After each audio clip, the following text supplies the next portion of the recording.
Hello అండి, welcome to my channel. రీసెంట్గా నాగ చైతన్య గారు నటించిన తండేల్ మూవీ రీసెంట్గా రిలీజ్ అయ్యి సక్సెస్ఫుల్గా దూసుకుపోతుంది.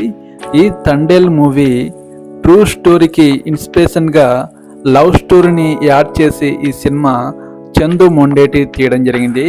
చందు మొండేటి స్క్రీన్ ప్లే చూపించిన విధానం సక్సెస్ఫుల్గా ఈ సినిమా అనేది దూసుకుపోవడం జరుగుతుంది. ట్రూ స్టోరీ అనేది కొంచెం జస్ట్ ట్రూ స్టోరీ అనేది యాడ్ చేసి ఈ సినిమాకి లవ్ స్టోరీ యాడ్ చేసి ఒక ఫీల్ గుడ్ లవ్ స్టోరీ లాగా మార్చి ఈ సినిమాలో దేశభక్తిని కూడా యాడ్ చేసి సినిమాని నడిపించిన విధానం చాలా బాగుంది. కానీ చాలామందికి లవ్ స్టోరీ కాకుండా మంచి ఫీల్ గుడ్ మూవీ చూసే విధంగా ఈ సినిమాని తీర్చిదిద్దడంలో చందు మొండేటి సక్సెస్ఫుల్ అయ్యాడని చెప్పొచ్చు.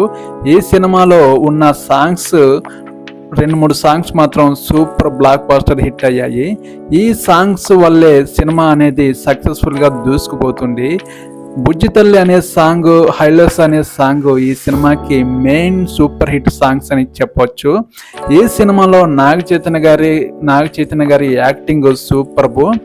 ఈ సినిమాలో సెకండ్ హాఫ్లో వచ్చే దేశభక్తి సీన్స్లో నాగ చైతన్య గారు చూపించిన క్యారెక్టర్ ఎక్స్ప్రెషన్స్ మాత్రం అదిరిపోయాయి.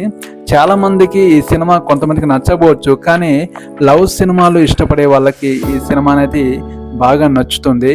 ఈ సినిమాలో సాయి పల్లవి చూపించిన యాక్టింగ్ ఏదైతే ఉందో ఈ సినిమాకి హైలైట్ అని చెప్పవచ్చు.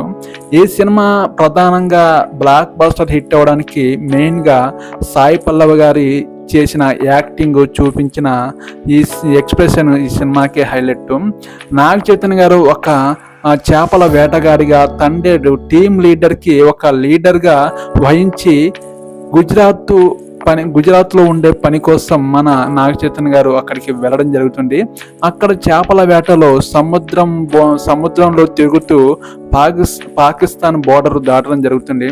పాకిస్తాన్ చేతిలో చిక్కుకున్న ఈ నాగ చైతన్య గారి సభ్యులందరినీ మన సాయి పల్లవి గారు ఎలాంటి సిచ్యువేషన్లో వాళ్ళని విడిపించడానికి ట్రై చేసిందో ఈ సినిమాలో చందు మొండేటి గారు లవ్ స్టోరీలో చూపించిన విధానం చాలా బాగుంది. మీరు ఇప్పటివరకైతే ఈ సినిమాని చూడకపోతే ఖచ్చితంగా చూడండి. నా ఛానల్ని ఎవరైనా సబ్స్క్రైబ్ చేసుకున్న వాళ్ళు ఉంటే ప్లీజ్ సపోర్ట్ మై ఛానల్. ఈ సినిమా ఇప్పటికైతే సక్సెస్ఫుల్గా రన్ అవుతుంది. మరో నెక్స్ట్ మూవీ రివ్యూతో మీ ముందుకు రావడానికి సిద్ధంగా ఉంటాను. ఓకేనండి, నా ఛానల్ని సబ్స్క్రైబ్ చేయడం మర్చిపోకండి. ఓకేనండి, బాయ్.